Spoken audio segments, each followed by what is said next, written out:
God, 15 was sophomore year of high school. No, actually, it was 14. It was sophomore year of high school, so I was 14. And, God, they were trying to figure out why, one of my teachers was trying to figure out, she's like, you're really bright, you're probably one of the brightest kids that I have, and you're getting a D. And so they were trying to kind of figure out what that was, and a lot of it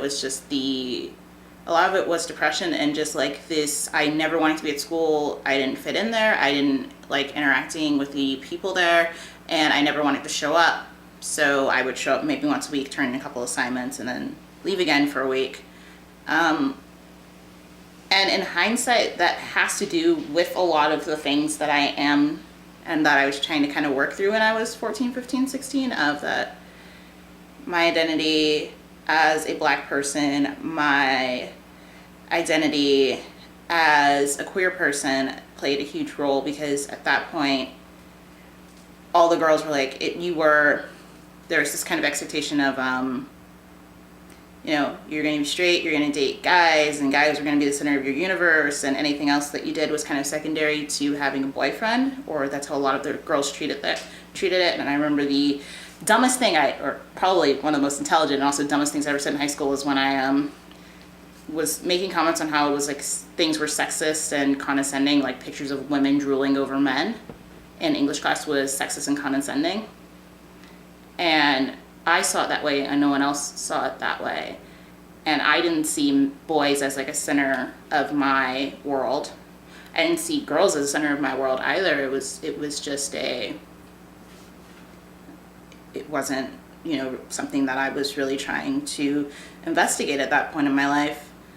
But the fact that I had zero interest in really the traditional female role as seen by my high school peers meant that I was completely excluded, and that isolation kind of set me into I was pretty depressed all the way through high school, and a lot of it was just I was excluded, I didn't fit in there. So there's some meaning counseling, and I was kind of trying to work through some things through that, but my ultimate decision was that the only way this was going to get better is if I left high school. So I ended up doing that when I was 16. I ended up leaving high school behind. A lot of it was the mental health issues I was having with being in high school, because the idea of being in that space where I was surrounded by 3,400 people and socially isolated because of who I was and who I felt I was, and my views of myself and what was acceptable for me to wear and who was acceptable for me to be and for me to date, that became so isolating that I stopped going. And I stopped going to counseling when I left high school, because I felt like that probably would have solved it. Was that the last time that you had any counseling? No. When did you have counseling again? Second year of college, at community college. And a lot of that came from, and I guess it's kind of centers back around to identity, that at this point I'm 17, turning 18, and I'm the breadwinner in my household. So my mom is my mom has been sick off and on since I was 13. So I'm the breadwinner of my family. I'm going to community college, where I'm one of the youngest people. I did date a girl very briefly at the beginning, and found that while I was I'm attracted to women and all of that, that the age divide and the intellectual divide, I was still pretty isolated. How old was she? How old were you? We were the same age, actually. She was taking a class there as part of her homeschooling program. But there became a maturity divide at that point of I'm a breadwinner. I'm going to work 30 hours a week, taking classes and really acting as an independent adult. And she, in comparison, was homeschooled and very cared for by her family. Even now, we are both legal adults, and she is still doesn't do anything outside of take 2 classes, because her family is still fully supporting her. And that had to do partially with socioeconomics too. You said that your mom was sick. Why was she sick, if you don't mind me asking that? My mom is has been dealing with partially a lot of old injuries from an abusive relationship she was in. So it left her with nerve damage on one side of her body.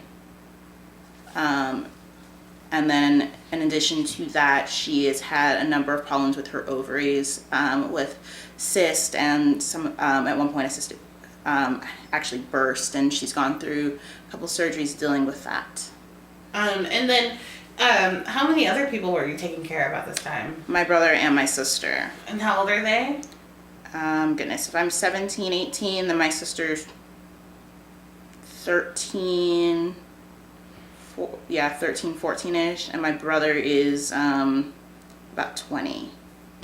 And he wasn't working? And he was not working, which comes to the separate issue of being a young black male trying to get a job.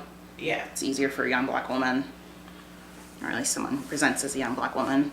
So in your case, we're gonna go push forward to, so during this time it was very stressful. Would you say it was very stressful? It was very stressful. And then in that time you started to, did you seek out therapy at that time? Yes, and a lot of that came from a combination of the stress, and also I'd say like I work a job that I hate to support people I don't like and for people who don't know me. And that became a real center of it. I'm like, I kept my whole life, I tried to play that like good little daughter role. And even when I like did my little teenage rebellion, I tried to rebel in the way that my mother expected me to. Which was doing what? Wearing short skirts and putting on makeup. This is how my family expected me to rebel, so that's what I did. And so it was kind of like a secondary rebellion that I was going through with my own gender identity of I started wearing men's clothing and tucking my hair up, and before I cut it, I'd tuck it up, and hanging out with lesbians and a couple trans men, and kind of finding that side of my identity, which is causing a divide with my family and also kind of a divide with myself of like I'm under all this stress, I'm dealing with these people who don't support the fact that I'm kind of going through an internal struggle, and on top of it, I'm going through that internal struggle. So that made me seek it out. What would you say your gender identity is? I tend to just go with genderqueer at this point. Okay. Because that's as far as I'm going to push it right now. I don't like to heavily lean on, being a girl, but I'm not actively trying to do much to break away from it either. I'm at a point in my life where I'm like, I'm not satisfied with it, but I'm not so dissatisfied as to try to do something. So that's kind of where I stay. Though every time I switch psychiatrists or counselors, that question does kind of come up of whether I consider myself trans or where I consider myself on the gender spectrum. And right now I kind of just stay neutral because I'm still kind of figuring that part of myself out. But that does come up as a question. But at the same time, I look at it like how hard it is to be black and how hard it is to be a black lesbian, and knowing that the additional layers and additional threat of being anything further than that, or even the additional threat of being like a femme black lesbian compared to being a butch black lesbian, like even like I kind of weigh and how I'll be perceived and how the rest of my life is going to be perceived and my career is going to be perceived. I mentally have to weigh all of those and like how I'm going to be treated by doctors, how I'm going to be treated by society. I weigh all of that, and that's why I've just kind of tried to make myself remain neutral in my head. So do you think that causes more stress? On one level, yes, and on another level, I've made the decision to kind of just put it off. So it is a stress, but it's a stress that I'm going to deal with later, and therefore it's less of a stress than if I was trying to deal with it right now. I've just made the active decision for myself to try to take this piece of my life, this piece of, finishing my college education first, and then dealing with the rest of those issues and how anything else would work out after I'm done with the college education, because honestly, I'm not going to be really able to pursue anything one way or another without the education. How did you find therapists or psychologists or psychiatrists that were down with the or that had the sort of vocabulary to have these conversations with you about how your race, gender, and sexuality intersect? Well, when I was 17, 18, it was not an intentional, like I didn't seek her out for that intention, but as I was talking, it was kind of, coming up, and she just had the language and kind of had the encouragement, and she admitted that she had actually looked up some stuff and like kind of looked into it in an effort to try to be inclusive, which I really liked.